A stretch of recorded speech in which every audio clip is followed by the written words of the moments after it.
Good evening, everyone, and thank you for joining us. We're going to wait a minute or two for folks to start viewing the broadcast.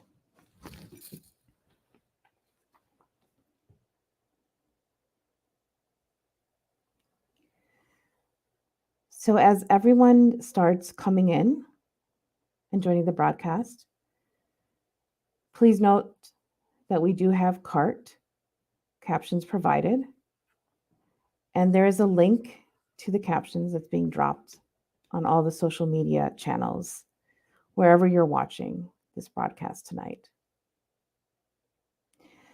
So let's go ahead and get started.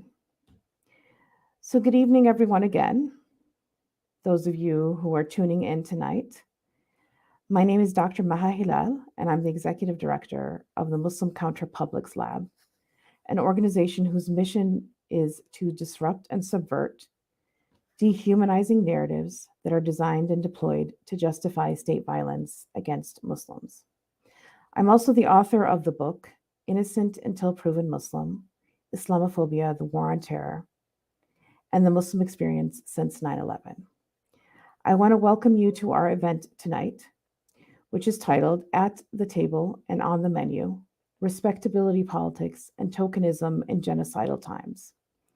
And I want to thank our co-sponsors for tonight's event, U.S. Campaign for Palestinian Rights and Adala Justice Project. For those of you who require the captions, I should also note that the easiest way to view the captions is to open up the screen with the link and to either place the screen alongside the broadcast or below. So before I introduce our incredible panelists, I want to offer some framing for tonight's discussion, especially as we continue to witness Israel's genocide of the Palestinians, which has continued unabated for 127 days now. For those of you who may be unfamiliar with the origins of the term respectability politics, it was a term that was coined by Dr. Evelyn Brooks Higginbotham in her 1993 book titled Righteous Discontent, the Women's Movement in the Black Baptist Church from 1880 to 1920. Writing about respectability politics, Higginbotham described it as a political strategy based on the belief that the promotion and adherence to certain behaviors and cultural norms, particularly dominant white values, would enable the Black community to gain equality in society and the legal system, which therefore served and would serve a vehicle for facilitating political and social change within the Black community and lead to the elevation of the community as a whole. During the civil rights movement, of course, respectability politics represented a prevailing tactic, and as marginalized communities adopt strategies for social, political, economic, and legal equality, the beliefs that undergird respectability politics have continued to be deployed, particularly by elite members of these communities. In the context of the War on Terror and now Israel's US-backed genocide of the Palestinian people, many individuals and organizations alike have turned to this strategy, promoting adaptation and accommodation with the goal of gaining a seat at the table, a seat that has often been proverbial. In the context of Palestine, this has meant the policing of perspectives and repression of strategies and tactics that reject any accommodation to Zionism. Rather than procuring any semblance of equality, respectability politics have been repeatedly used by elite members to gain proximity to power, and in the process of doing so, undermining the humanity and dignity of the communities that they are theoretically advocating for. Immediately after the Hamas attacks on Israel that were launched in response to Israel's brutal and ongoing occupation and apartheid of Palestinians on October 7th, Israel began its genocidal campaign against the Palestinians. Of course, the United States, in its unwavering commitment to Israel has continued to support Israel. In the meantime, members of the Palestinian, Arab, and Muslim communities have engaged and continue to engage with the Biden administration. One of the earliest meetings, at least that some of us know about, was at the end of October when a handful of Muslims met with the Biden administration in the beginning of this escalated violence and genocide. One of the participants who was in attendance at the meeting in October with the Biden administration was a leader named Rami Neshashibi. In an NPR article where he was interviewed about the meeting, he said that although he was not at liberty to divulge exactly what was said at the meeting, that he was, quote, nevertheless pleasantly surprised by the president's ability to absorb the very direct criticism. Another attendee at the same meeting, who chose to remain anonymous, stated that Biden was, quote, very empathetic to our concerns. And yet another individual said that Biden, quote, made it very clear that his administration is working very hard to avoid escalation. In a closed-door meeting just last week in Michigan, Deputy National Security Advisor John Feiner told the Arab and Muslim community leaders who were in attendance that, quote, we have left a very damaging impression based on what has been a wholly inadequate public accounting for how much the president, the administration, the country values the lives of Palestinians, and that the Biden administration was, quote, very well aware that we have made missteps in the course of responding to this crisis.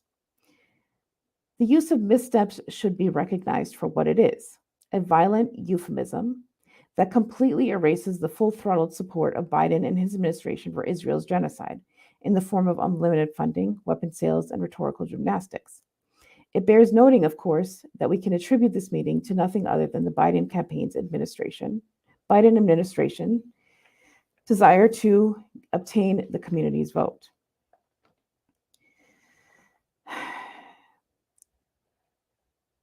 A few months ago, I had a debate with a Muslim working with and at the State Department on human rights in the Middle East.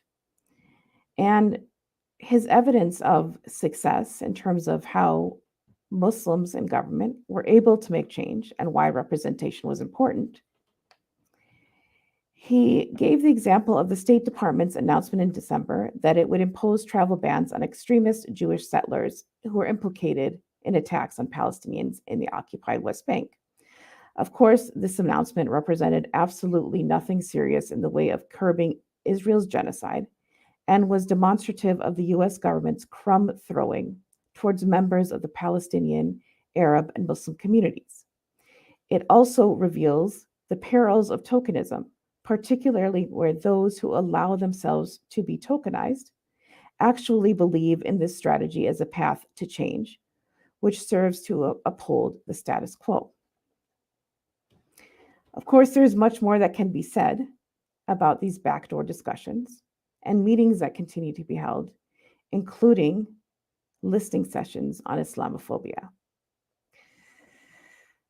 While certain elite members of the Palestinian, Arab, and Muslim communities continue to engage with the Biden administration on the basis of the idea that if you're not at the table, you're on the menu, our conversation today will directly challenge and confront this notion and highlights what happens in the absence of real political power, that you can be at the table and on the menu at the same time. More proactively, our panelists will also discuss what it means to engage the government on our terms and how we can build political power that is based on and rooted in the humanity and dignity of our community, and which is built on our categorical, not negotiated rights. While Israel continues its genocidal campaign against the Palestinians, and as we continue to demand a permanent ceasefire, nothing could be more important. So I want to introduce our exceptional and amazing panelists this evening who will be guiding us through this discussion. And I'm going to give you their top line bios because we have a lot of things to discuss and not a lot of time to discuss them. So first, we have Iman Abid, who is the Director of Advocacy and Organizing at the U.S. Campaign for Palestinian Rights. Next, we have Rama Kodemi, who is a campaign director at the Action Center on Race in the Economy. Then we have Iman Hassan, who is the director of the Stop the School to Prison Pipeline program at the Massachusetts Advocates for Children. And last but not least, Dr. Mariam Durrani, who is a professorial lecturer at the School of International Service and a faculty affiliate with the Anti-Racism Research and Policy Center at American University. I want to give our incredible panelists a chance to open our discussion with some introductory remarks. And I'm going to ask them to frame their remarks through the lens of the following question. Can you tell us a little bit about your work and the ways that respectability, politics, and tokenism have shown up? So we'll go to Iman A first, followed by Rama, followed by Iman H, followed by Dr. Durrani. Yes, I think hopefully the audio is all okay. Thank you all so much for joining tonight. I feel very honored to be amongst this panel, and for Dr. Mahalal for putting this on. I really just appreciate all the support and efforts being put into this conversation.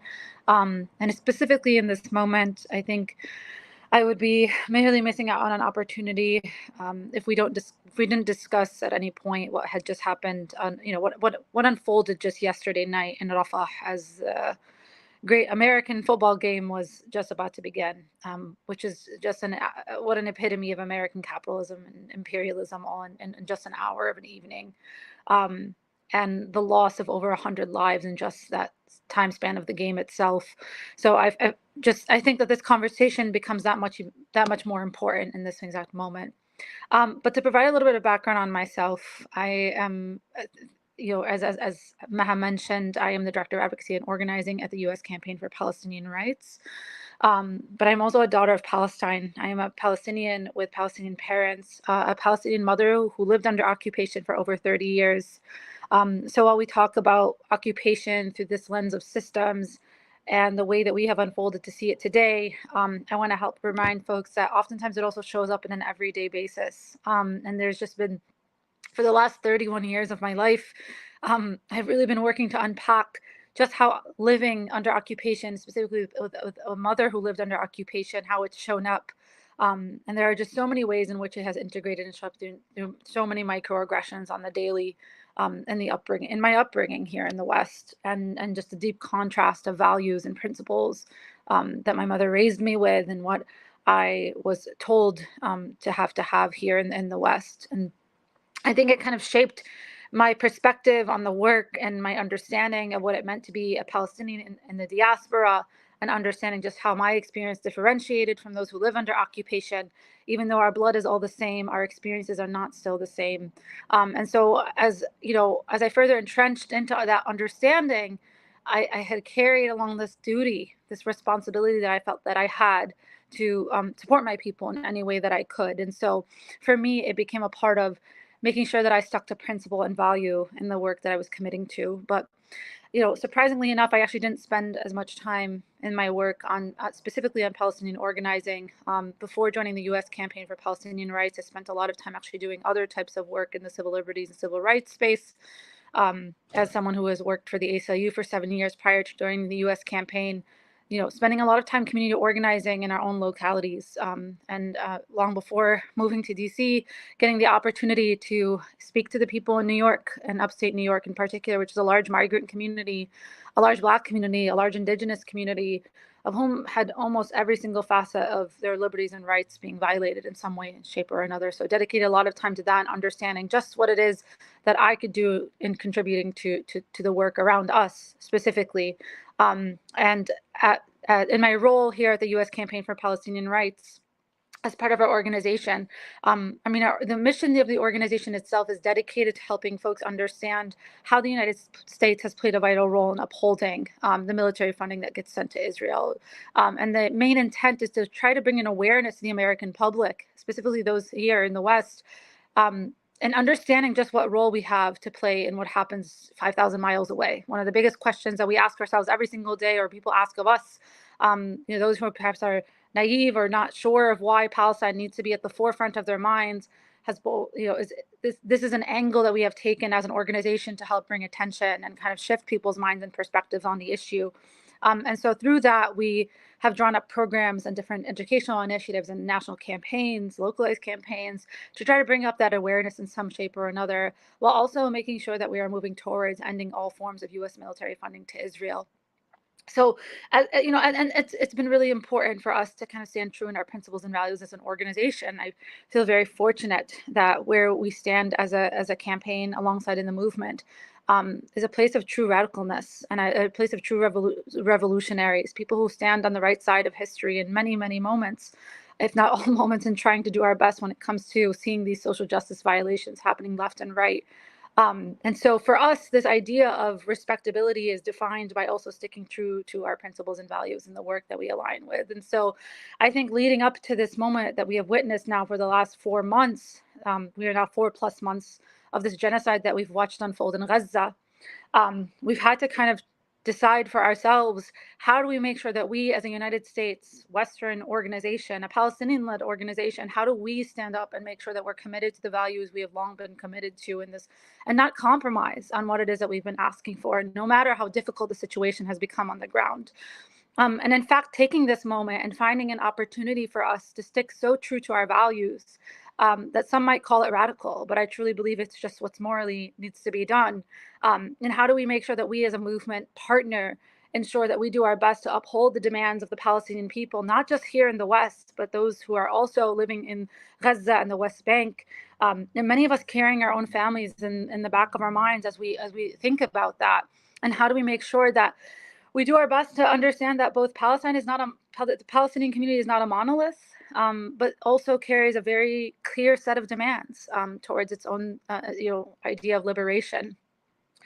And one of the things that I want to acknowledge is that our role has also been about ensuring that when we discuss what Palestinian liberation looks like, it's informed by Palestinians alone. And that we as an organization, as a Palestinian-led organization, are used as one of the many that exist here to help uplift those demands and ensure what it is that, ensure that we are actually building up what it is that Palestinians themselves want versus perhaps what other allied groups may be asking for in this exact moment. And for many of us, we also know that Palestine is used as a litmus test. There are many who are afraid to step up and to show up.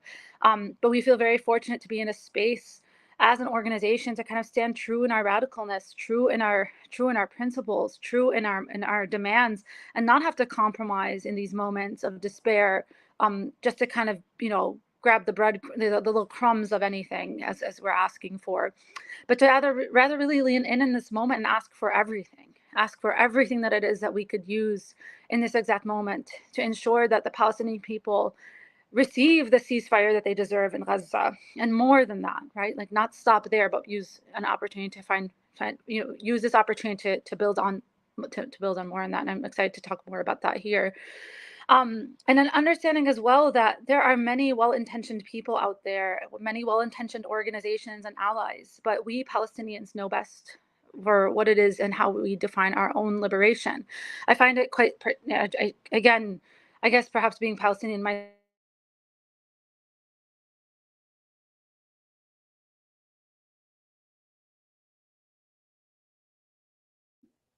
the non-identified group, the group that's actually most impacted, that gets asked the least about what it wants and what it needs. And so just as a 20+ year organization, working our best, trying our best to ensure that if it's not a Palestinian themselves that's saying it, you probably shouldn't be listening to them for what the solution should be. And I think that conversation is already being forced to be had. I know, Dr. Maha, you had mentioned a couple of the meetings that have already happened, but I also want to think further. Oftentimes we get told we have to work within the foundation of the supposed, future peace deals surrounding this framework of the two-state solution. But in reality, is that really what Palestinians have wanted and asked for, or is it just what we're being told to pursue? And so I think that those are the big things that we've been encouraging folks to ask themselves as they potentially start to propose solutions in the very near future, post ceasefire and post what's happening in Palestine. But highly always encouraging folks to look to Palestinians and the Palestinian movement itself in this exact moment.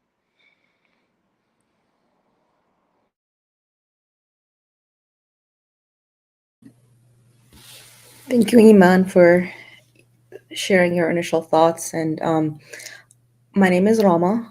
Thank you all for joining us today. And I know we're going to mostly focus today on engagement with the U.S. government and kind of what respectability politics means on that. But I did want to kind of give my background, because I actually do a lot of corporate accountability work, which I think also we see sometimes this respectability politics show up in. So in my current role, I focus on corporate complicity in Islamophobia. There's this project at Acre that we run alongside our partners Little Sis and Empower Change, and we talk about how corporations help fund anti-Muslim Islam institutions and politicians, how they help spread anti-Muslim propaganda and disinformation, particularly through social media platforms, and how corporations profit from anti-Muslim violence. And oftentimes what we see is these same corporations profit from atrocities across the globe, whether it's here in the US or abroad. I've also done a lot of boycott and divestment work, BDS work in support of demanding corporations and their complicity in Israel's genocide of the Palestinian people.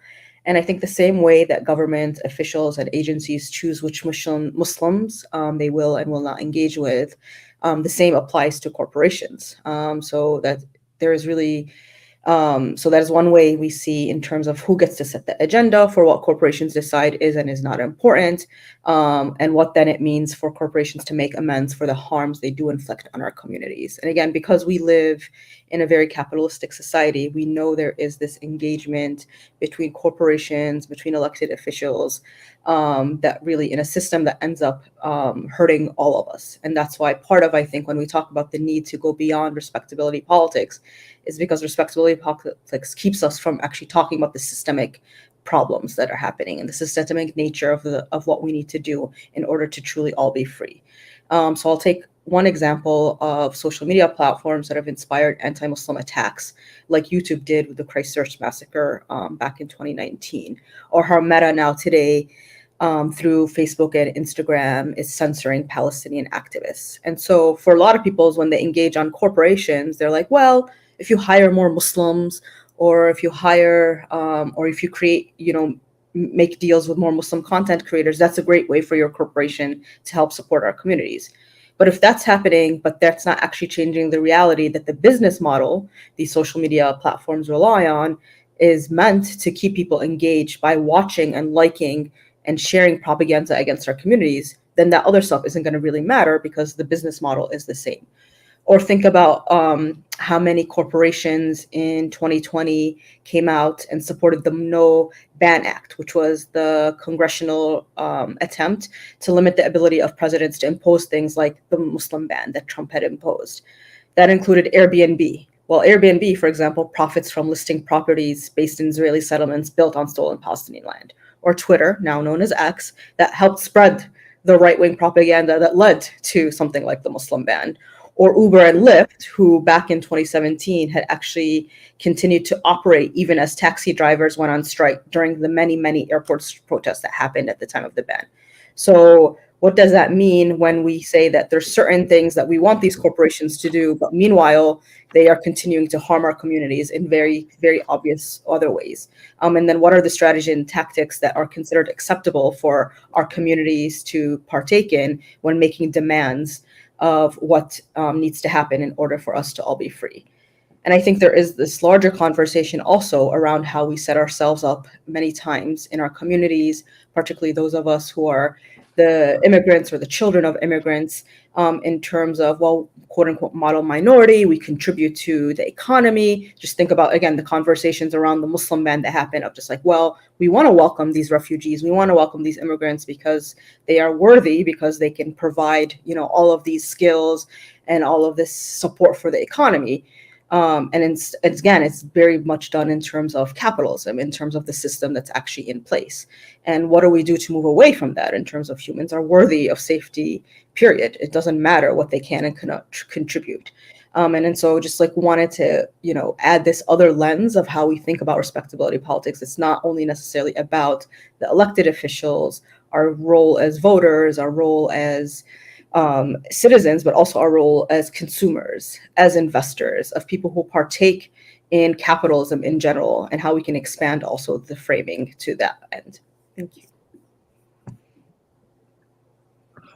Thank you so much for that. My name is Iman Hassan, and I'm a civil rights attorney. And as Maha said in my introduction, I work at Massachusetts Advocates for Children, focusing mostly on disability rights work and undoing any barriers to children's education based on their disability, but also really deeply thinking about the criminalization of children based on disability, based on race, or based on a protected status.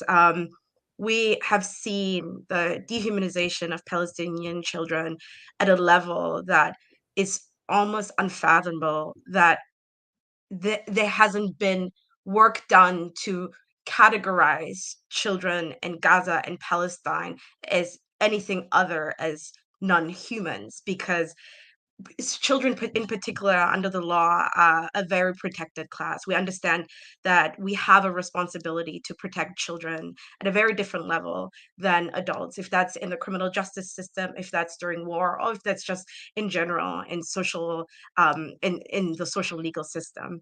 Unfortunately, what we're seeing right now is breaking our conscience at a deeper level, because as adults or as humans witnessing the atrocities that are in particular faced by children and such a young group of adults, a young group of residents in Gaza is particularly traumatizing.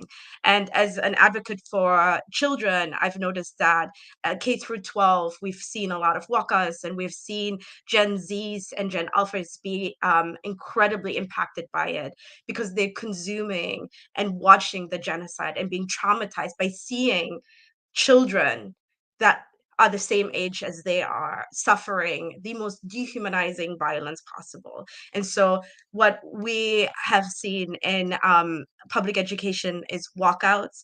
We have seen an activization of anti-war protests that is akin to the Vietnam War. It's an activization that is even beyond the Iraq War in young folks. And it's really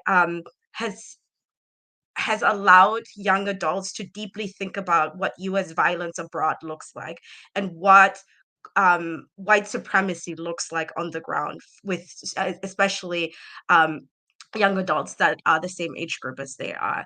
In our work as civil rights attorney, unfortunately, we have also seen the criminalization of students and disciplining of students that are standing up and specifically stating free Palestine. We have seen students from Minneapolis to Boston being suspended 3 to 4 days or even longer.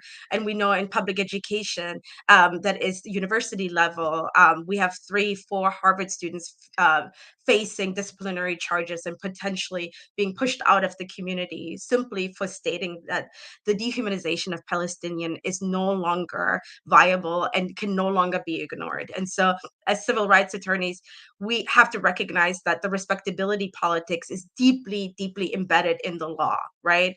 We have to understand that we need to use the law as a tool and not legitimize it as the only way of understanding our society.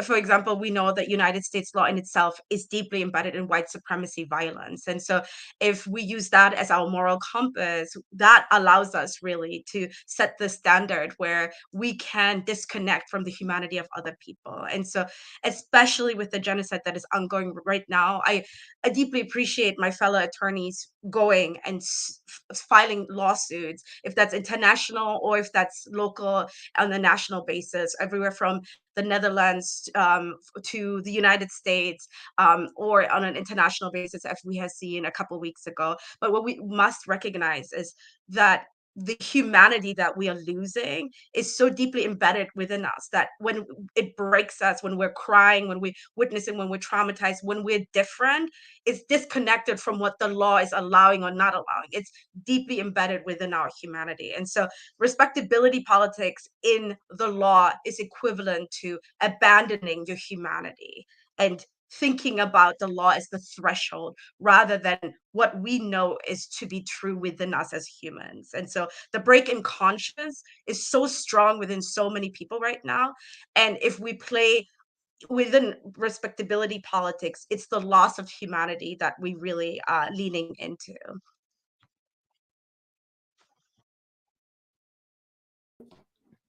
Hi, everyone. Thank you so much. Thank you, Dr. Hilal, for inviting me to be on this panel and for this opportunity to learn from all of you. So I'm going to answer this question by thinking a little bit about what it means for us to have this conversation here in DC, which we know is one of the centers of US empire. And if we think about the empire as constructed in DC right now in 2024, it's really important that we're moving beyond thinking about US empire as white, and thinking about how whiteness is centered without thinking about all the other ways that we are participating and become complicit in the project of producing empire in the 21st century. And so as immigrants who have inherited particular kinds of colonial legacies that often predate us, we know that these inheritances cannot be disinherited. And these imperial and colonial inheritances are deeply bound up in our family histories, both prior to migrating to the US and after. And so I'm saying this all not to indict anyone, but to recognize this need that we have to see how imperialism has shaped and continues to shape our community.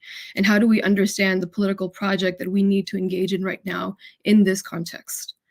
And this is partially to also discuss how my family, like many families, is complicit in empire building and the violence of empire. And because my scholarship is transnational, I want to situate myself both within my family's history before migration and after. And so before 1985, when we were in Pakistan, I have to acknowledge how we benefited from the state as Sunni Muslims in an increasingly anti-Ahmadi, anti-Shia state context, as Punjabis and Urdu speakings in an otherwise anti-Pashtun, anti-Baloch state context, and as dominant caste people in South Asia who had access to healthcare and education. And that by moving to the US, we became complicit in the settler colonial and anti-Black projects that undergird US society and also in US empire and its endless wars. And so in 1985, when my father was working at a gas station and was recruited from there to join the US Army, and we lived as part of the military system for many years, I have to acknowledge how I wish in retrospect that that decision had gone very differently. And that I cannot, at this point, disinherit myself from this history. My entire primary and secondary education was at Department of Defense schools on military bases. And our education was immersed in imperial projects, which meant, for example, that we traveled for school events into different parts of Germany that were often also military bases. Sometimes I say that I grew up all over, but actually it's a vernacular for talking about US empire. I can say this because it is important. It's very important, I believe, that we reckon with our complicity in these systems and that we reckon how did we get here and how do we get out of these situations? What do we do when we realize that we are directly complicit in these oppressive systems, even in choices that were not our own making but have shaped our lives? And how do we reckon with the violence that we are implicated in? Later, I went on to study engineering at the University of Arizona, and I started writing against the exponential increase in anti-Muslim rhetoric after 9/11. in the college newspaper. That was the beginning of my process of developing a political consciousness. But my writing and student activism wasn't very much connected to the other parts of my life, including on campus. And so later, when I finished my degree, I had the option to go on to doing a master's degree in rhetoric that required $20,000, $30,000 that I didn't have. Or I could take an entry-level position as a systems engineer with a defense contractor. And I'm sorry to say that I chose the latter because I had continued to keep my engineering training separate from my anti-war activism on campus. And I think that compartmentalization is something that we are often taught, especially as immigrants, in keeping our home lives separate from what's happening outside. But in the process, that coping mechanism was actually limiting my ability to learn and understand my position in the world. And so from there, I had to realize, and I wish I had realized earlier, that I needed to leave that job. Within a year, I resigned and I went on to do my master's in English at the University of New Mexico, which turned into an adjunct teaching position. And later, I went on to teach in Pakistan and developed my PhD project, which now is the book that I'm working on, which looks at how war on terror policies and programs have shaped higher education in the US and in Pakistan. And I shared this journey to think about how respectability politics is sometimes something that we are, again, born into, that we inherit as a way of being, and we are indoctrinated into through our educational systems and through the capitalist processes that drive us to find a job, often at the expense of our own humanity. I found that as I was thinking and writing about the war as an undergraduate, I was only capable of what I was learning at that time. And so over the years, I have developed my ideas, I have made mistakes, and I have tried to find community in the wrong people sometimes based on simplistic understandings of shared heritage. Rather than doing this, I have realized now that it is imperative to examine how the war on terror works within higher education. And I have developed this research in part precisely because I grew up on military bases and have been predisposed to seeing how empire operates in plain sight. And so I just wanted to close, because I know we have many other questions to get to, is that respectability politics is something that we often are indoctrinated into through these very systems. And that many times I've now started to see that even as we're talking about anti-Muslim racism and Islamophobia in educational spaces, we are actually becoming complicit in the ways that the university co-ops these movements and uses them for what they are trying to put forward. And so it's absolutely essential that we call this out, especially at this moment, and not fall into these respectability politics ways of thinking that actually are very much at the disservice of ourselves and our communities. Thank you so much for listening. Thank you all so much for your brilliant opening remarks, and thank you especially to Iman A for reminding us of the need and imperative to center Palestinian voices and Palestinian calls for justice and liberation. I'm going to ask each of our panelists a question based on their experience and also what I know and our relationship, the relationship we've developed, just to get a deeper sense of how each of them conceptualize this topic that we're dealing with, right, which is respectability politics. So for Iman A, I want to start with you. You have extensive experience as a community organizer. And now as well with your work at the U.S. Campaign for Palestinian Rights, I'm wondering if you can talk about what it means to influence power from the outside in, and if you could speak to the ways in which perhaps respectability politics have marginalized communities' demands. Yeah, thank you, Matt, for the question. I think I'll speak to the first part, which is the influencing power from the outside in. Most of our advocacy is done with folks from the outside, folks who have nothing to do with institutions, these institutions of power, folks who are interested in the issue, folks who are organizers across different sectors, folks who are building their own spaces and trying to do the work to further move along the demands of the Palestinian movement. And people come from all different parts of the movement. Not all of us necessarily agree one and the same, but we work with many folks who have tried from the outside to kind of really build their own power, to leverage that. And through those campaigns, we oftentimes convene those groups to kind of, do our best to ensure that we're meeting the full demands of the Palestinian movement to the best of our ability, understanding, again, we are not a monolith. We may not all feel the same, but we all recognize that there are enough of our demands that we all align ourselves around, and we can potentially move forward on. And so through that, oftentimes trying to figure out what are the different leverages and like what are the different opportunities of power that we have within this mass space outside these institutions of power that we could leverage to potentially encourage those at the top to be convinced of policy change, to be convinced of certain stances and positions that they have taken. And it comes from a deep understanding of community organizers that if we work from the top down, we're not really building power. We're just continuing to reaffirm in the power structures that already exist, but rather working from the down, from the bottom up, and understanding that the people themselves have the opportunity and the ability to leverage their own power to be able to make those demands, have those demands met. And really recognizing that we understand that this is even the demands that we're asking for across the Palestinian movement are going to outlive us. And I think for many of us, we're trying to think through how do we make sure that these demands and this understanding of why these demands are the way they are understood not only by this movement, but the generation to come after that. And so our hope and opportunity is that we try to build up are constantly around how do we both educate and how do we also build power in the people in the sectors that are working to organize, to be able to leverage the power in the next cycle of organizing. As we all understand, there are many our ancestors really have built the foundation for us to be able to organize as we have done today. And we know that there are many to come long after us, and recognizing all of that. So I think for us, we understand that there's a deep power, a long-term power that we get to build if it comes from the outside.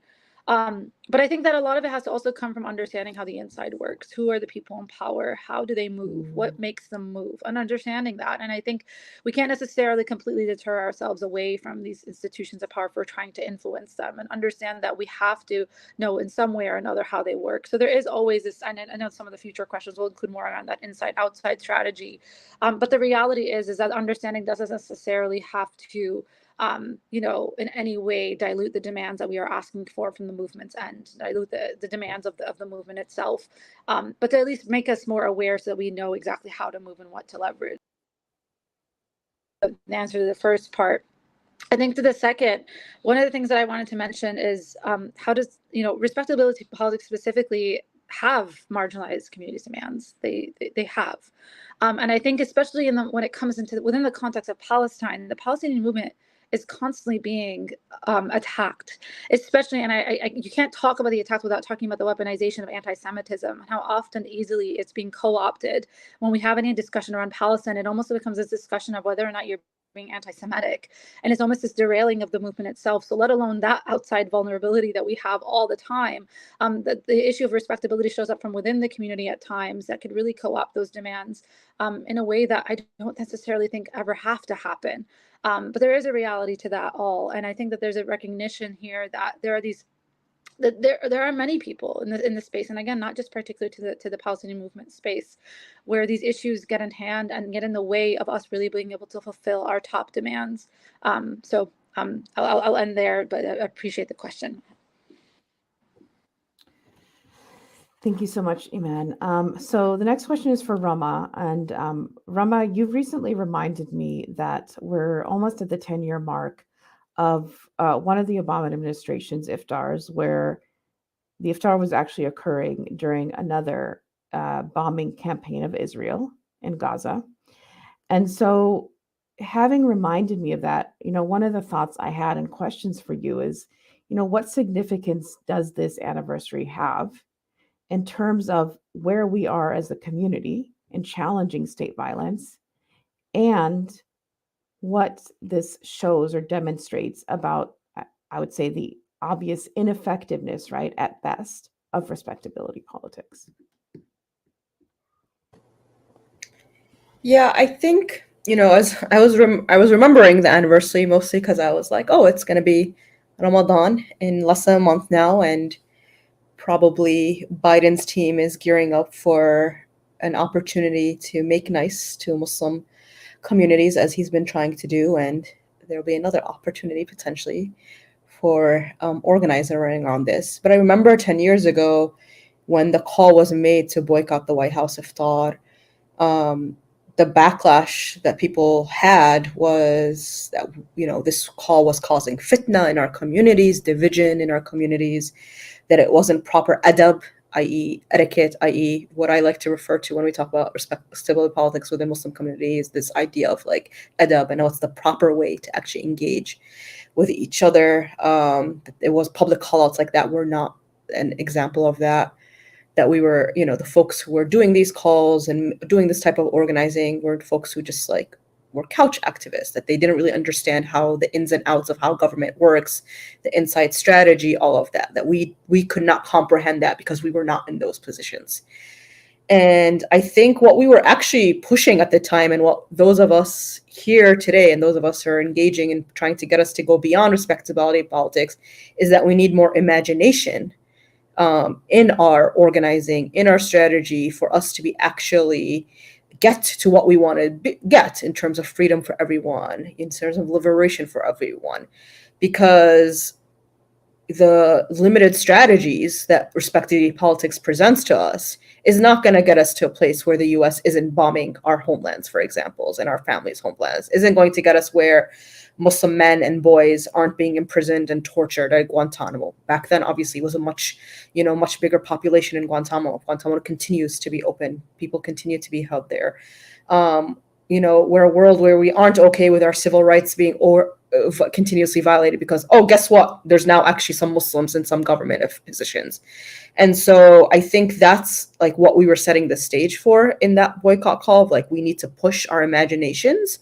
And I think what we're seeing today is that, being invited to meet with administrative officials behind closed doors, having the first Muslim this or that, having these officials come to our masajid and our community events doesn't really mean much if it is not building our power, as Iman was saying. Like, where does the power get built? From the bottom, from the top? And so instead, it just becomes a checklist. Like, okay, Biden met with this community checklist, whoever government officials checked with this thing. And so I think, and I'll end on this note, is just like what we're seeing now, especially again, like the meetings that we keep talking about. Maha, you started the conversation tonight about like that one meeting that happened at the end, a few months ago with the Muslim communities, some Muslim leaders, and Biden, supposedly having some feelings in that meeting. Well, one of the orgs that we know was in the room at the time, when last week's meeting happened in Michigan, with Samantha Power, with, forget his first name, Feiner, this org sent out an email saying, hey, we were in the room with this thing. And that's something I have not seen in the past.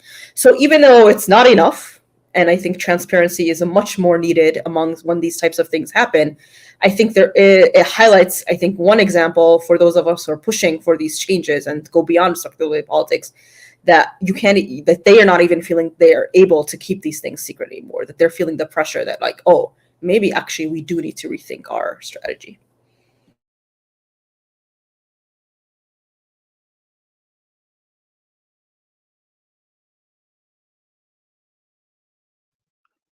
Maha, can you unmute? Thank you. So Iman H., you and I met actually at an anti-drone rally a couple years back. And as is typical with many of these sort of actions, right? We were the only two Muslims that were present. And my question for you, based on, both the work I've done and the work you've done and our conversations together, is if you could talk a little bit about, respectability politics and the ways it shows up in terms of who do we advocate for, right? So when we have communities or parts of our communities who are among the most criminalized, right? How does respectability politics show up in determining, right, and really shaping who it is, again, that we show up for and we advocate for and we protect the rights of?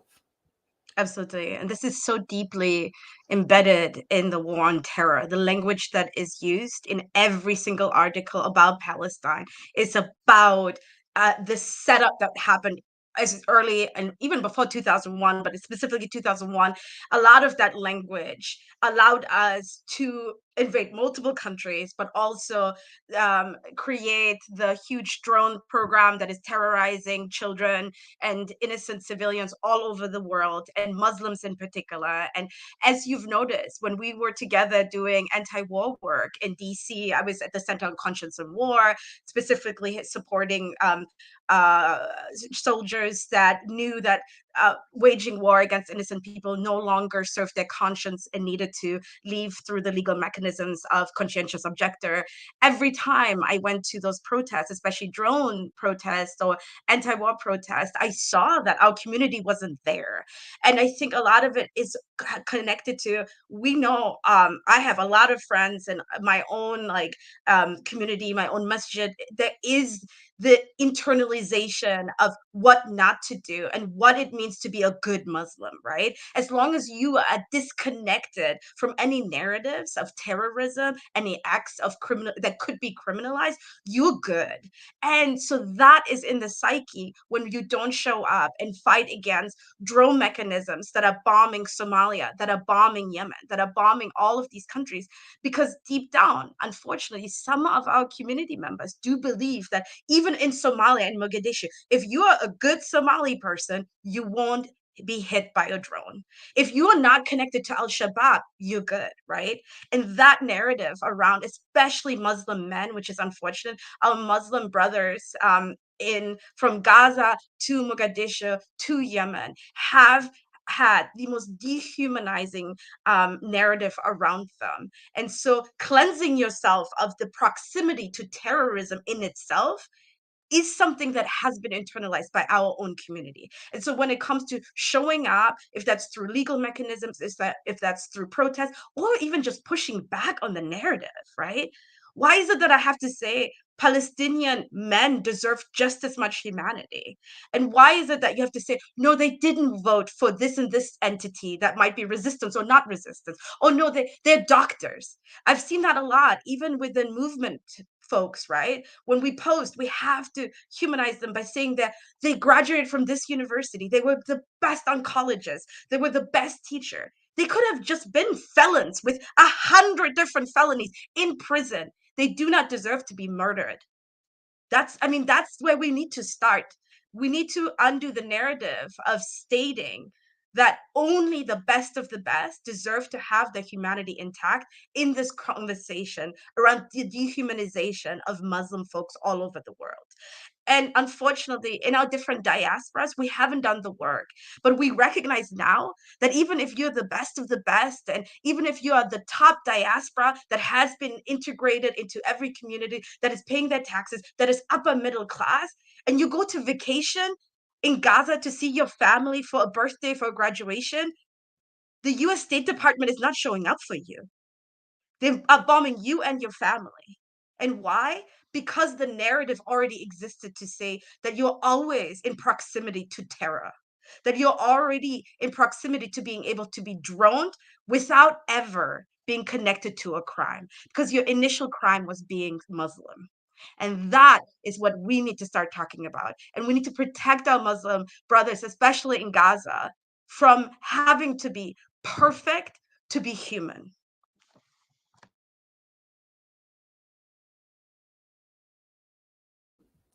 Thank you so much, Iman. I could not have stated it better myself. For Mariam, Dr. Durrani, my question for you is, in your academic work, which is focused on challenging the war on terror through the lens of imperialism, what have you encountered in terms of other Muslim scholars' willingness to confront US state violence on these terms? And what, again, of course, does that have to do with respectability politics and preserving the status quo? Thank you so much for that question. And actually, I think it's a great segue from Iman's answer, thinking about kind of like how the different diasporas and their various politics that are based on their position as they come in shapes academia, right? So in many ways, a lot of the Muslim professors that you see in the university system are coming from various immigrant backgrounds, and they have been socialized to think that if you stay quiet, that you're going to stay okay. And that means that, for example, on campus, when students are being targeted, when other faculty are being targeted, they're not necessarily eager to speak up, if at all. And having gone through that experience myself of being targeted at my previous institution, and kind of witnessing how not only Muslim scholars, but also scholars that claim to do work on racial justice and gender justice and thinking about social justice, it's very well and good to publish and write on these topics, but it's a very different situation when you're trying to actually dismantle these systems from within the university, especially as it's maintaining it. And we've been seeing that really in a pronounced way in the student protests against the genocide, right? So across college campuses, we're seeing how students are speaking up, how students are the modeling for faculty, how we should be moving within the university and not falling into these interpersonal conversations that colleagues, try to have, but that kind of displace what the issue is that's going on into kind of feelings, but actually maintain an analysis that sees how the university as a system is implicated in these relationships with Israeli universities, and how do we actually kind of address that from within and help our students understand and see what's happening in its entirety. I think it's also showing up in a lot of, people have been talking about this on the socials in terms of how faculty who claim to be decolonial scholars are nowhere to be seen. So when it comes to kind of getting grant funding or kind of putting together conferences and panels, those titles are abound. But when it comes to actually organizing within the university, it's a lot harder to get people to show up and kind of push those needles. And I think the last thing I'll say is that even in terms of my, writing as a education scholar or an anthropologist and thinking about the impact of the war on terror, part of what I'm looking at is how we think about the racialization of Muslims, both within the United States, but then also thinking of the racialization of ethnic minorities, religious minorities in different contexts, who then are seen exactly as Iman was talking, as proxy to terror in those contexts, right? And how do we actually recognize that this is a global war that has inner wars and outer wars, as various scholars have said, and kind of think about dismantling both of these at both of their locuses, because that is critical, for example, in terms of seeing any kind of future liberation for everyone. And of course, it starts with Palestine. And that's key. I think many scholars have made that claim, and we need to kind of center that within the university as we're doing our work.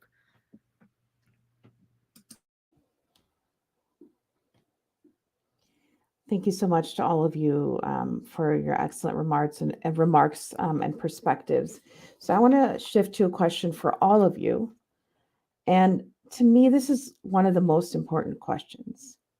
And the question is, how do you define political power? Because we talk about building power, whether it's within the halls of government, whether it's outside of government. But what actually does it mean, right? What does political power mean? How does it influence?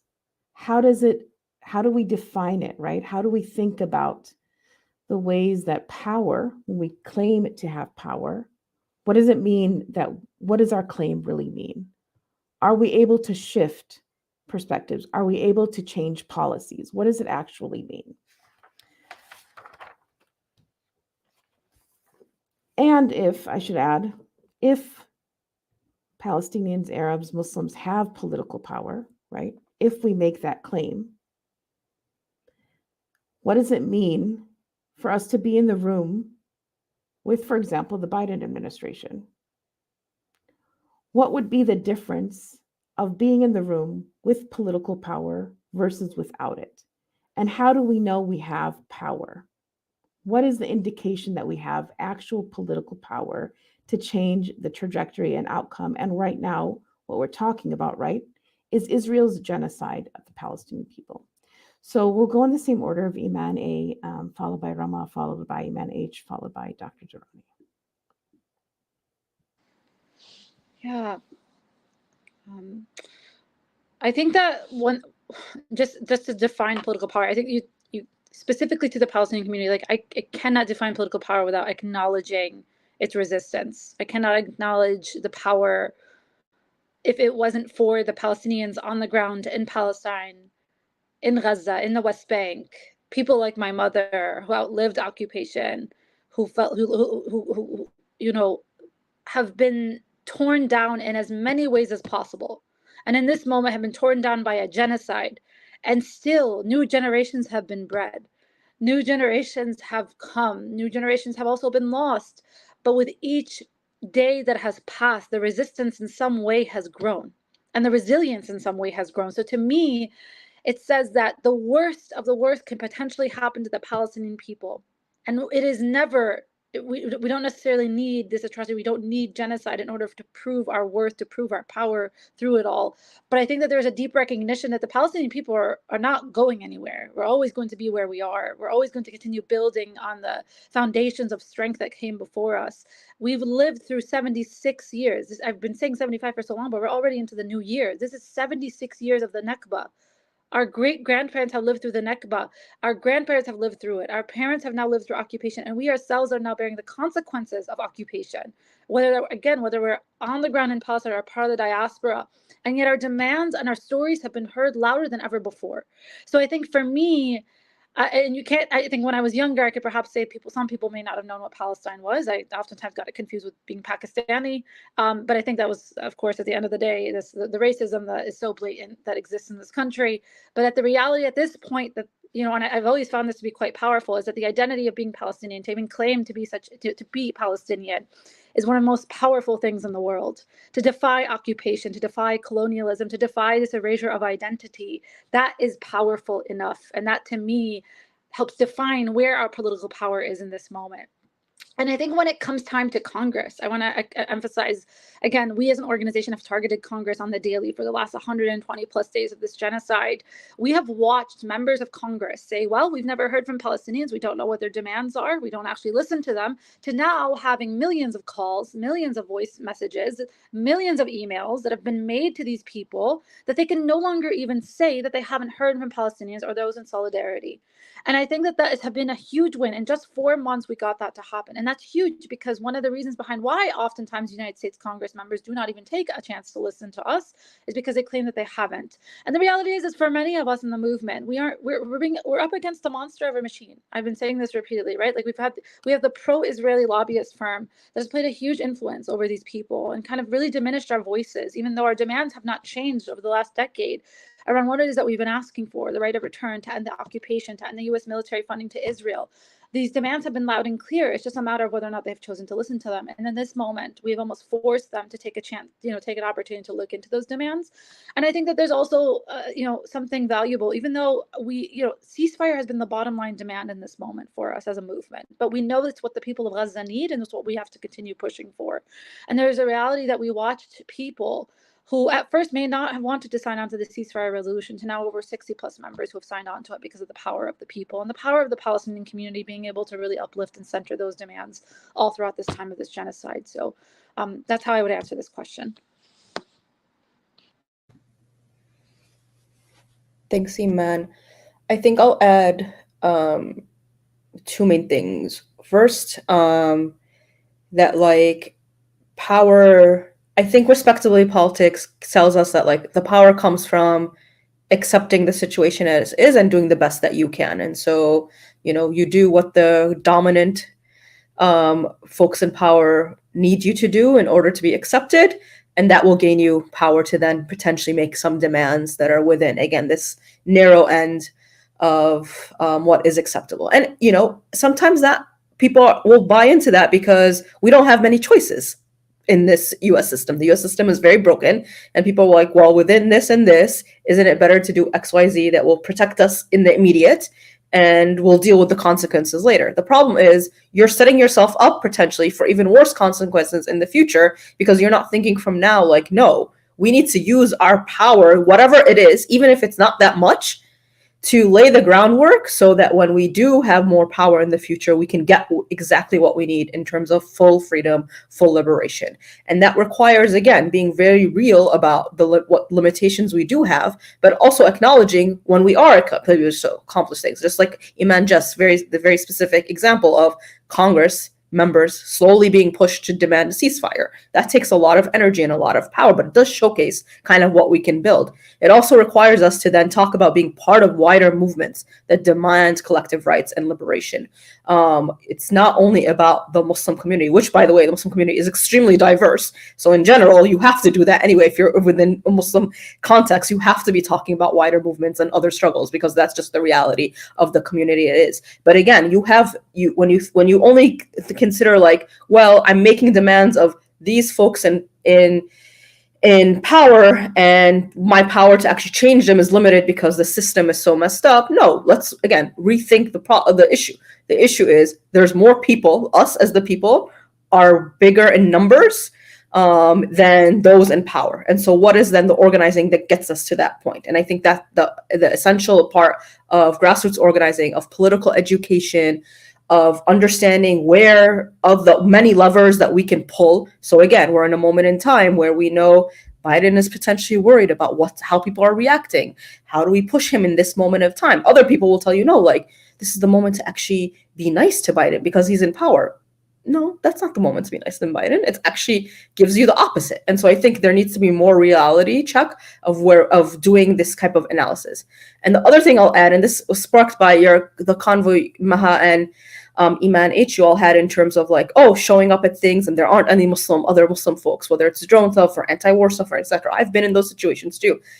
Part of it is us on our communities, but I also will push us to also think about our allies in those moments and what they're also putting forth. Because a lot of times our allies are looking at us as like, we are the people that need to be saved. And we put a lot of, we make fun of the liberals who talk about Muslim women being saved, for example, abroad. Sadly, people, again, who should get it, even within our allies, also have this sometimes attitude that we're seen as the victims. And whether this is white saviorism or a bigger U.S. saviorism to the rest of the globe, where we don't have our agency. So we're put up as platformed as like, you tell the sad story, and then we'll figure out the policies that will actually help you. And you tell us you come here, cry some tears, and then we'll figure out the engagement and that needs to happen in order to rescue you. Instead of understanding like, no, we have agency, and it might be messy. Organizing is not easy. It is messy. We're not a monolith, as several of us have out. Like it's not just something that's going to happen overnight, but you have to give us that space to do it, because if we're going to actually get to where we want to get to in terms of true liberation for all, it's going to take that time and engagement with our communities.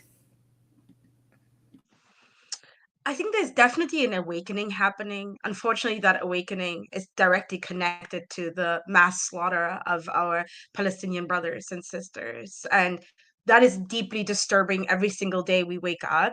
But I also see, especially with the younger generation, I'm around Gen Z and Gen Alpha, they are activated. They are calling their Congress members. So there's electoral power that we hold. There's power as constituents, but there's also consumer power that, especially the younger generation, is really wielding, right? We know what happened to Starbucks. We know what's happening to McDonald's. We know what's happening to Puma. Power in our finances is real. And it's not just the Palestinian diaspora who holds that power, but it's also all of these different identities that connect to the Palestinian struggle and is showing solidarity because they understand the power we hold with our wallet.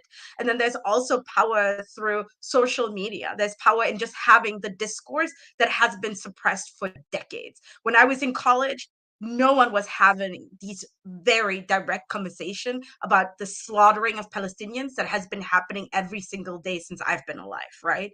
But I have conversations with middle schoolers that come up to me and say, hey, Iman, when we walk out, what kind of demands should we have? And that might be in the suburbs of Massachusetts without a single Palestinian even being part of it. But there are young white students in Cambridge deeply disturbed with what's happening. That's power. And then there's also deep power in not engaging the communities that we have, right? I come from the 5th district of Minnesota, Minneapolis. I come from a deep big Somali community, and we have power that we yield constantly, right? But then there's also the power of youth organizers and just the younger generation that is supposed to give their free labor, come fall, and go door knocking. I was one of those people, right? I was part of Students for Barack Obama, going all over the Midwest and door knocking on behalf of the electoral power that is the Democrats without getting paid, because I felt I had power with that.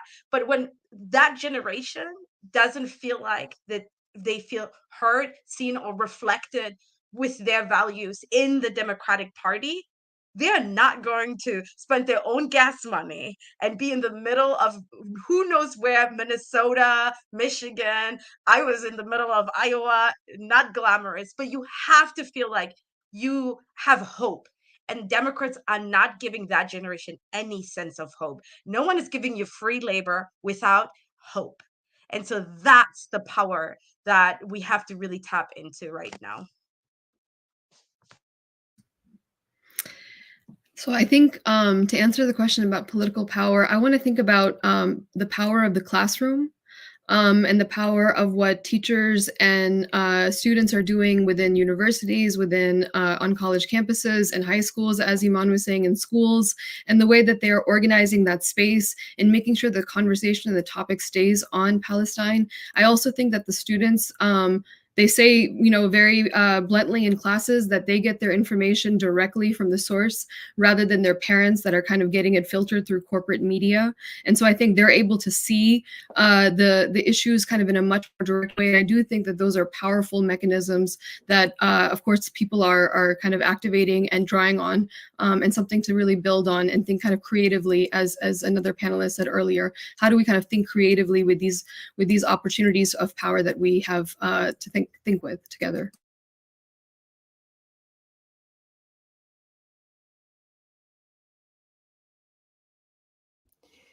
I know all of us have been in conversations, right, where if you challenge engagement with power, the rebuttal is, of course, per the title, that if you're not at the table, you're on the menu. Also, that we need an inside-outside strategy. While this may be true, there doesn't seem to be one in place. And when that assertion is made, it's as if there is actually something coordinated that facilitates a change in policy and the violence that we are now seeing, for example, right, with Israel's genocide of the Palestinians. So I want to ask each of you to comment on what does an inside-outside strategy actually mean? And what would it mean if there was one in place for Palestinians, Arabs, and Muslims in this moment? So I'm going to go in the same order. Yeah, I mean, I think some could potentially answer that question and say, yes, there is a clear inside-outside strategy here. But I think that that's only true if the inside strategy was only capable of actually moving the needle in some way or another. And I think for me, you have to get to a point and you have to ask yourself, how much time do we allow to pass and how many patterns do we have to watch unfold before we decide for ourselves that perhaps working from the inside is actually no more, is actually not going to provide us the opportunities that we thought that perhaps at one point it could. And I think at this point in particular, I want to mention these meetings that have been had with the Biden administration, and we've watched. This is all intentional. These sorts of meetings themselves in this exact moment, let's recognize, are also happening during an election season when Michigan is at the forefront of what's happening in electoral politics. And I think that there's a recognition here that perhaps voters themselves have actually built, especially voters who support the Palestinian demands, have built enough power for themselves to be able to leverage how the election results may turn out. And I think that there's a deep acknowledgement that this isn't necessarily for the benefit of the community. These meetings aren't being had just because someone cares about what our community wants. It's clearly because does it allow, and respectability is on both ends, right? Like the people who choose to participate in these meetings and the people who are also hosting these meetings themselves. It's about building something that's only beneficial to oneself in some way, not beneficial necessarily to the movement. And I think that, there is at this point, anyone who dares try to acknowledge that there is some sort of inside-outside strategy is really missing the mark on understanding that we've allowed 30,000 people to die with believing that we could actually change from within, when in reality, we should have stopped that strategy a long time ago, which is why Palestinians themselves in this moment have asked folks to stop meeting with administration. We've made that clear, and I think, again, we are not a monolith, and I cannot speak to what all Palestinians necessarily want, but we have watched how these sorts of strategies that get developed, or these these meetings themselves that get held and people have now participated in, have also sidelined the demands of the movement. They are oftentimes, used as an opportunity to co-opt demands. They're oftentimes used as an opportunity, and for many times, actually, want to acknowledge how often Palestinians themselves get conflated with Muslims, and we almost get used interchangeably in conversation, or, oh, well, we met with the Palestinians, but perhaps not a single person carries a percentage of Palestinian blood that's in the meeting, but because they wear a hijab or because they identify as Muslim, it's almost as if they speak for the Palestinian community, and we know that's not true. And there's a deep anti-Palestinian racism and Islamophobia attached to that I want to acknowledge, that goes hand in hand with it. So I think that we've watched, and this is not the first time. It's not like we're waiting to see, okay, now we've met with the administration, now what happens? We're now in a position where we've already seen this happen unfold many times before in the last 4 months genocide, that it's time to actually just stop this sort of strategy from continuing, because it's actually going to only further hinder the movement from achieving the demands it's asking for. I think the only thing I'll add to Iman's points is that an inside-outside strategy isn't, there's folks doing things on the inside and then there's folks doing things on the outside. If we truly, if you really want to build such a strategy, and, putting, I agree fully with Iman saying in this moment in time, probably doesn't make sense to be doing that. But in other times, if we were building this strategy, the inside would be following the lead of the outside. That's what an inside-outside strategy to me is. It's we get to decide who's meeting with the administrative officials, not they get to decide who gets to meet with them. We know who's meeting with them. There's full transparency about what the discourse is. There'll be live streams of these meetings in ideal worlds. That's where. And I don't think any of us again here will tell you that engaging in Congress is bad, or or engaging in general outside, with the people who are elected to represent us is a bad strategy. The problem is it's not done in a way that actually uplifts the demands of the grassroots of our community. It's done with, here's someone is choosing these people, it's happening behind closed doors, and maybe we find out about it, and then when we find out about it, we don't even know what actually was discussed, what was agreed upon, what's the timeline to actually meet these demands, if those demands are met, what then is the next step. It's just, oh, we met. And that in of itself becomes the goal versus any actual organizing and campaigning around the demands.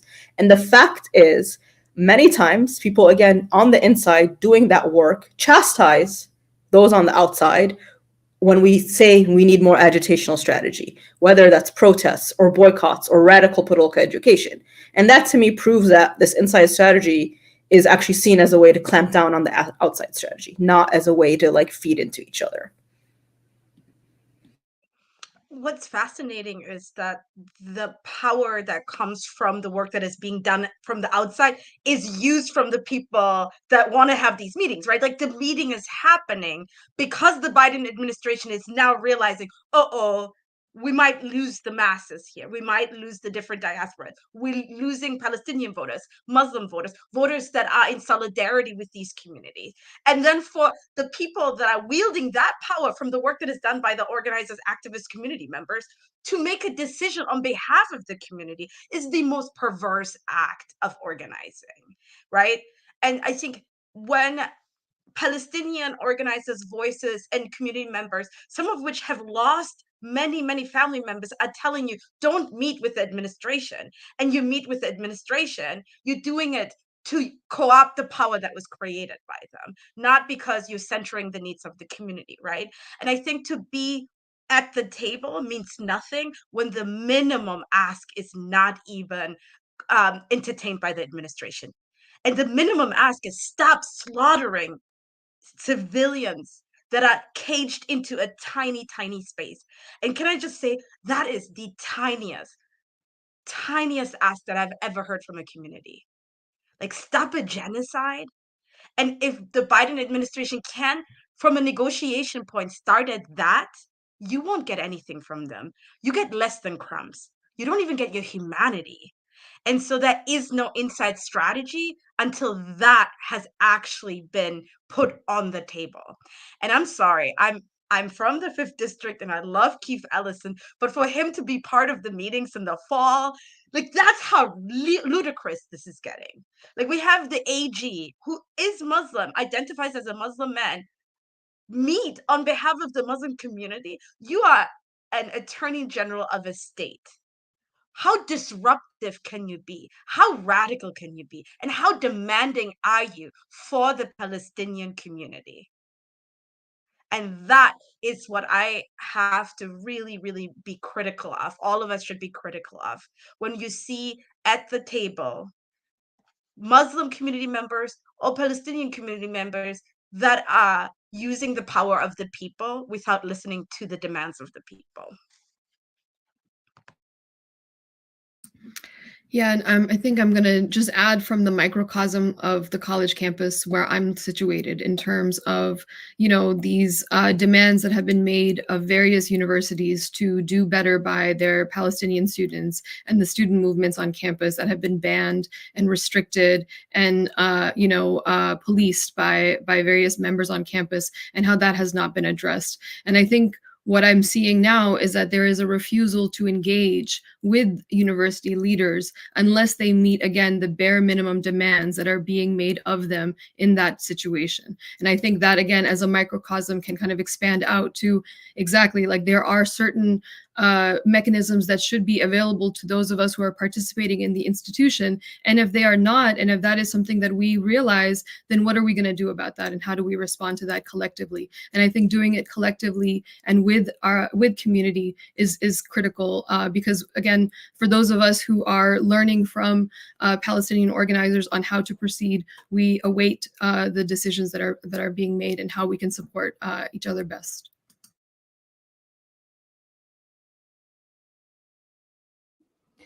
So we're running short on time, so I'm going to just ask our panelists one or two more questions before I also ask Iman A to guide us through and tell us about actions we can take now to stop Israel's genocide.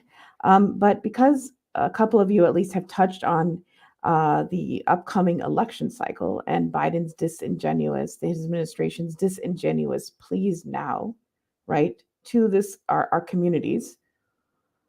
My question is, in what ways are we sort of re-entrenching the dehumanization of our communities if we're engaging on the premise of, our vote matters, right? So we're talking about, right, the ways that we can leverage our power.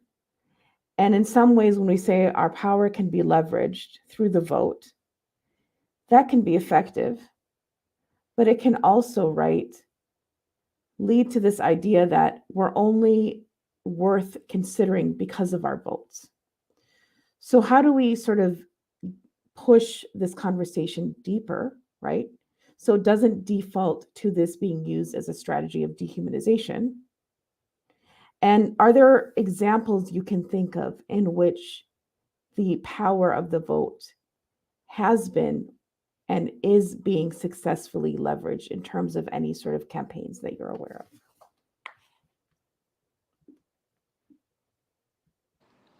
Yeah, I think that, again, one thing that I want to acknowledge is I think for the first time we're actually able to leverage this sort of political power in a way that the Palestinian movement hasn't been able to do before. I mean, to even say that we are a voter constituency that to some degree matters is something that I don't think that we ever had at the forefront of our messaging and talking points, or we ever thought we could use as a framing to help leverage anything that we need. And it feels disgusting to oftentimes have to dilute ourselves to that point and reference that, like, our demands are only worth as important as they are to keep you in office. Like, the reality is, I don't even, I think there's a reality that it's also, we've gone so far into this genocide that I don't even know if people make different political decisions, I could choose there's another option at the table for how or what happens within their tenure, whether or not they choose to come back into office or not. And, like, I think that there's power in that. I think the reality is that when it comes to like the Palestinian movement and our demands specifically, oftentimes they're centered on this idea that we are deserving of a life that is free of occupation and free of this genocide that's been unfolding, that actually has nothing to do with voting for a candidate or another. And I think it's more around the fact that there's also this sense of morality that the United States should be considering when it comes to identifying and uplifting the demands of the Palestinian people. I think it's been mentioned here time and time again, like Iman, you were mentioning it right just a couple minutes ago, is that like we're not even getting crumbs. We're not even getting crumbs from this administration. So why do we even think that in any way, shape, or form, if these people continue to be in office, we think that we could actually get our demands met at this point or another?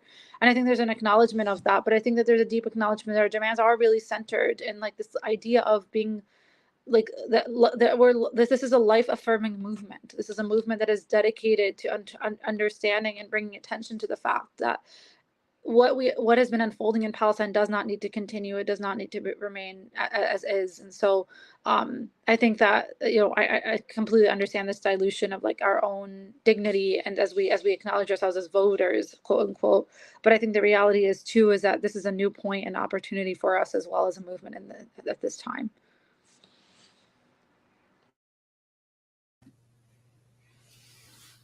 I think what I'll add is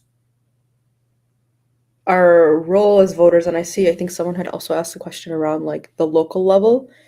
And I think that's I would push us to think about this being an issue that goes beyond just like the White House and Congress. Obviously, in the media, it is the ceasefire, you know, who's going to actually push for a ceasefire is on that level. But elected officials all across the various levels of government can also make these types of demands. And we saw there was a letter around of hundreds of local elected officials around the country signed on demanding a ceasefire.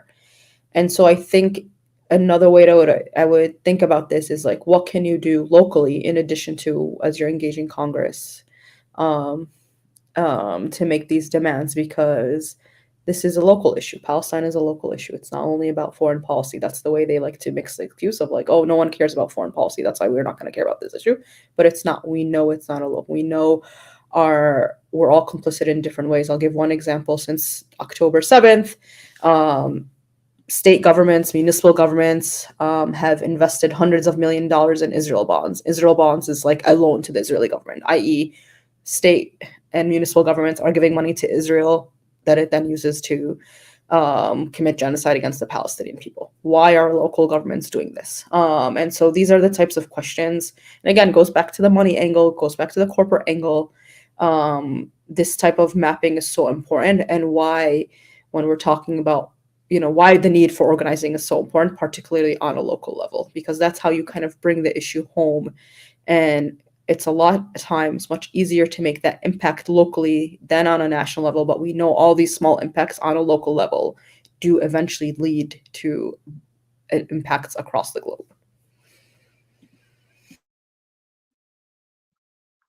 I think the power that comes from different movements and different spaces of liberation work, understanding that their liberation is very much connected to the liberation of Palestinians right now, to this moment, is where the power stems from, right? We know that Zionism and the violence that comes from Zionism and white settler colonialism cannot coexist with Black liberation. It cannot coexist with feminism. It cannot coexist with disability justice. It cannot coexist with repo justice. It cannot coexist with labor movements. So if you bring together the power of all of these movements that are doing the work, that's where the power really comes in when it comes to electoral politics. I hope that the Muslim community in itself is a powerful coalition that can show that we can wield power in this election. But the real power comes from Black churches calling out Biden already now, right? Like we've seen in South Carolina, we've seen in the Southern Belt, Black churches coming out and saying the slaughtering of Palestinians is deeply disturbing, right? And we know Biden cares about those votes. We know what that means for Black communities to stand up and say Black liberation is connected to undoing this violence, for reproductive justice movements or immigration rights movements to come out in coalition with this group of voters is critical as well. And that is happening. I see it on the ground. We're meeting with Black union organizers. We're meeting with disability rights groups. We're meeting with repo groups. We're meeting with immigration rights groups. We're meeting with decriminalization and in the United States, groups that are anti-prison work, right? Abolitionists. All of these coalitions are coming together and recognizing that in this moment, if we can dehumanize any group of people at this level, that dehumanization crosses boundaries and borders, right? We know I'm a Minneapolis girl. The police in Minneapolis, their training comes, we know that we've seen the Ferguson to Palestine, we've seen Minneapolis to Palestine. Palestine was sending us information on how to protect our lungs when things were thrown at us, everything from gas to how to wash our faces. That was coming directly from solidarity work we were doing with Palestine. Ferguson had the same thing happening. I think Black liberation movements have known for a really long time that it's critical to undo the white settler violence that is happening abroad, because unfortunately, a lot of what's happening, the testing of violence on Palestinian bodies, is then imported to our local movements. It's brought, that violence is just replicated and used on indigenous bodies, on disabled bodies here. It's used on Muslim bodies here and Black bodies. And so we really have to be critical on bringing this power in to both electoral power, but also understanding that undoing the violence in Gaza is the work that we need to be doing in all of those movement spaces. Thank you all so much. Unfortunately, we are pretty much at the end of our program, but I wanted to hand the floor to Iman A. to talk to us a little bit about the work of U.S. Campaign for Palestinian Rights, especially the Quit Genocide campaign and other initiatives and actions we can take right now to stop the genocide of the Palestinians. Yeah, thank you.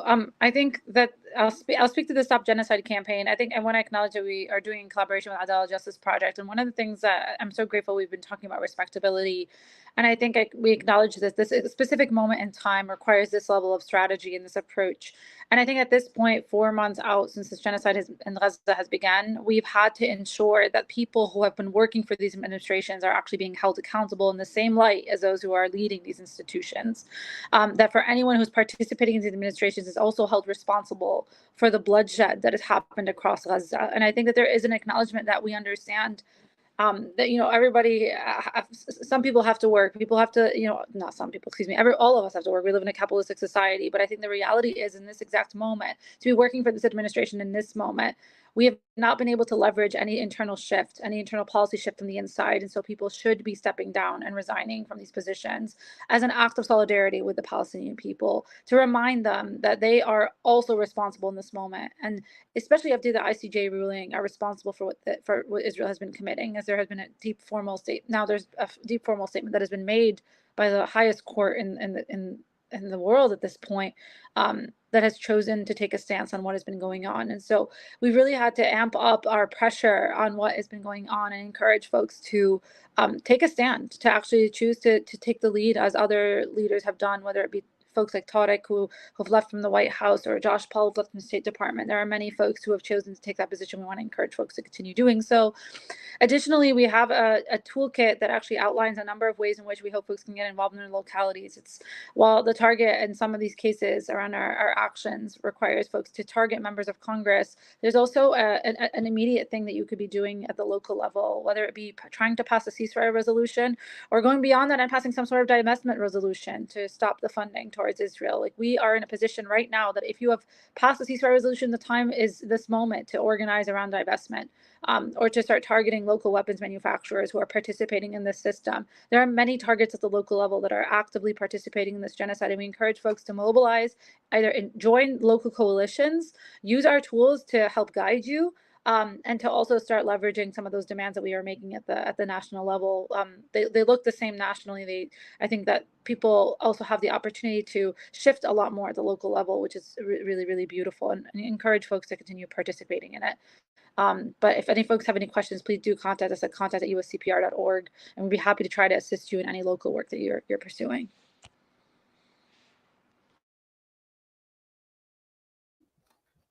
I want to thank all of you, Iman A, Iman H, Rama, and Dr. Durrani for really providing a robust discussion and helping us think through how we move in this particular moment, at this particular juncture in time, and what it means to build political power, what it means to engage, and where do we go from here. I've been in numerous discussions on the question again of the seat at the table. And oftentimes the default is to say that either people are advocating for engaging or not engaging. And as you've heard throughout this conversation, that's not what the conversation has been about at all. It's been about, where do we have power? Where is power being built? And what will it take to end the slaughter and genocide of Palestinians right now? And it is imperative for all of us to think about this, to engage in ways that center the leadership of Palestinians, to follow what they are telling us, and to really think more critically about our own complicity in all of these systems, because that is what this moment requires us to do. It is also a moment of accountability. And so, as we've discussed today, there are numerous strategies that are being pursued. But at the end of the day, we have to think about, again, what it means to stop this violence, and what it means when you're in a position where you're perpetuating it, allowing yourself to be tokenized, and policing and suppressing those who are confronting and agitating against the violence. So we'll end here, but I want to encourage you all to follow, in particular, the U.S. Campaign for Palestinian Rights, Adala Justice Project,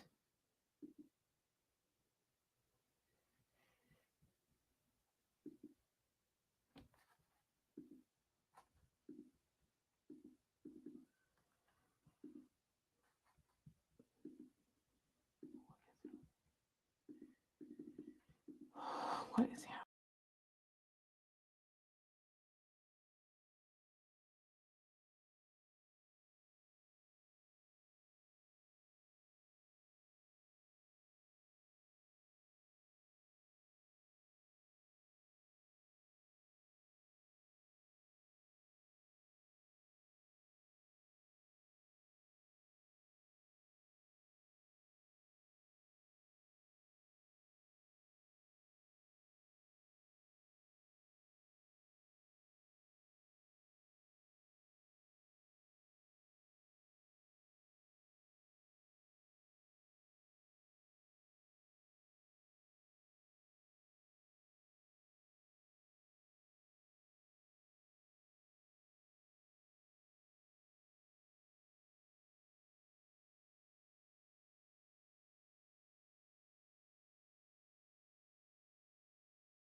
Yes, happy to repeat. It's the U.S. Campaign for Palestinian Rights, and I believe Maha was saying Adala Justice Project.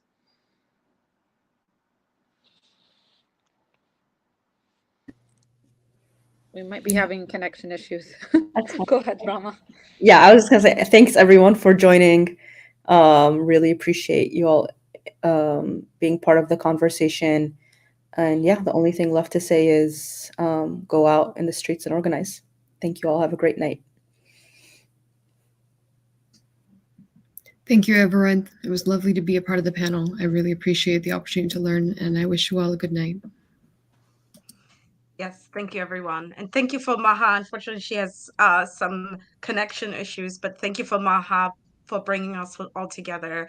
It's very energizing to hear the amazing work that all of you are doing and to keep up the hope, because unfortunately we don't have the privilege to be hopeless in this moment right now. Yes, absolutely. Thank you all. It was a pleasure. Bye, everyone. Take care. So. Bye.